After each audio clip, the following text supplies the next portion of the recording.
ఆ ప్రజాశాంతి కలిసి వచ్చినా మీకు 51% ఓటు ఉంటుందా? మళ్ళీ వేరువేరుగా అందరూ కలిసి వస్తే మీకు 51% ఓటు ఉంటుందా? ఖచ్చితంగా ఉంటుంది. ఎందుకంటే 87% ఇళ్లకి జగన్మోహన్ రెడ్డి గారు పనులు చేశారు. ప్రతి ఇంటి గడప తట్టాం. అందుకని కాన్ఫిడెన్స్గా ఉన్నాం. 51 to 52 ఉంది. నోటాకి 1-2% ఉంటుంది. వీళ్ళందరూ కలిసినా వచ్చేది 44-45. సో మాకేం పర్లేదు. మరొకటి రజనీకాంత్ గారు ఒక్క విషయం చెప్పాలి మీకు. అలయన్స్ డిలే అవ్వడానికి కారణం 3 కారణాలండి ఈరోజు. అంటే నాకు వచ్చిన ఇన్ఫర్మేషన్ ఏంటంటే సీట్ల సర్దుబాటు ఒకటే కాదు. బీజేపీ వాళ్ళు చంద్రబాబు నాయుడు గారికి 3 ఆంక్షలు పెట్టారు. ఇంకా స్పెషల్ స్టేటస్ గురించి ఎత్తకూడదు. 4% ముస్లిం రిజర్వేషన్ బీజేపీ నాయకులు రద్దు చేయబోతున్నారు. ఇప్పటికే అమిత్ షా గారు అది ప్రకటించారు. దాన్ని ఒప్పుకోవాలి. వైజాగ్ స్టీల్ ప్లాంట్ ప్రైవేటీకరణ ఆపే దాంట్లో అసలు అడ్డుపొల్ల వేయకూడదు.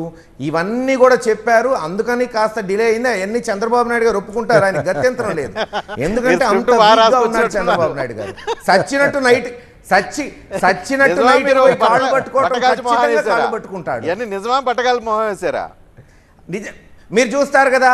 కాదండి, ఇప్పుడు నేను చెప్పే ఈ 3-4 కారణాలు రేపు చర్చకు వస్తాయి కదా. ఇప్పుడు బీజేపీ 4% రిజర్వేషన్ ముస్లిమ్స్కి ఇచ్చింది. రాజశేఖర రెడ్డి గారు తీసేస్తా అని బహిరంగ సభలో అమిత్ షా గారు ప్రకటించారు. దాని మీద ఇప్పటి వరకు చంద్రబాబు నాయుడు గారు ఏమన్నా చెప్పారా? పల్లెత్తు మాట అన్నారా? స్పెషల్ స్టేటస్ అసలు అడిగారా? ఇప్పటి వరకు బీజేపీతో కలుస్తున్నారు. బీజేపీతో కలుస్తాం. లేదు మురళి గారు, మేము వదిలేలా, మేము అడుగుతున్నాం. కాకపోతే మా స్ట్రెంగ్త్ సరిపోవట్లా. జగన్మోహన్ రెడ్డి గారు ముఖ్యమంత్రి అయిన మొట్టమొదటి రోజు చెప్పాడు, మాకు ఉన్న స్ట్రెంగ్త్తో మేము నిలదీయలేము, మేము మోడీ గారిని నిలదీయలేం, కానీ అడుగుతూనే ఉంటాం.